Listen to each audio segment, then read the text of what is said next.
ইউনিভার্সিটিতে সব বন্ধুত্ব মেকি হয় না। কিছু কিছু বন্ধুত্ব সত্যিকারের হয়। 15 দিনের মাথায় 5,000 টাকা খরচ করে ফকিরের খাতায় নাম লিখিয়েছেন, কোনো সমস্যা নেই। আপনার বন্ধুরা আপনাকে না খেয়ে থাকতে দেবেন না। কি খেতে চান আর কোথায় খেতে চান একবার শুধু মুখ ফুটে আপনার বন্ধুদের বলুন, বাকিটা আপনার বন্ধুরাই সামলে নেবে। পরীক্ষা চলে এসেছে, কিচ্ছু পড়া হয়নি, ভাবছেন ফেল করবেন, কিছু রেডি হয়নি, কোনো সমস্যা নেই। 1 বছরের সিলেবাস এক রাতের মধ্যে আপনার বন্ধুরা আপনাকে বুঝিয়ে দেবে। আপনার কাজ হবে আগামী 3 দিন গরুর মতো পড়ে পরীক্ষার হলে যাওয়া। আপনার পাশ কেউ ঠেকাতে পারবে না। ভাইভা দিতে যাবেন, কোনো প্রকার ফর্মাল ড্রেস নেই।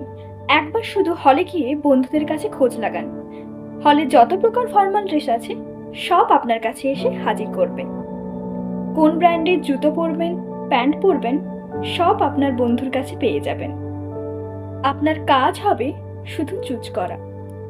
রাত 3টে বাজে, আপনার ছোট ভাইয়ের ফোন এসেছে, তার বন্ধু নাকি অসুস্থ। আর যায় কোথায়? পেট ব্যথার ওষুধ লাগবে, অ্যাম্বুলেন্স ডাকো। এই রাত 3টায় অসুস্থ ছেলেটাকে নিয়ে সবাই মেডিকেলে চলে গেল। সকাল না হওয়া পর্যন্ত সবাই তার সঙ্গে বসেছিল, কেউ বাড়ি যায়নি।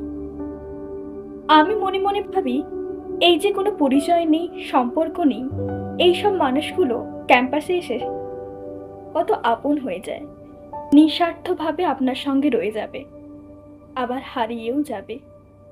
শুধু পড়ে থাকবে স্মৃতিগুলো, বন্ধুত্বগুলো আজীবন রয়ে যাবে।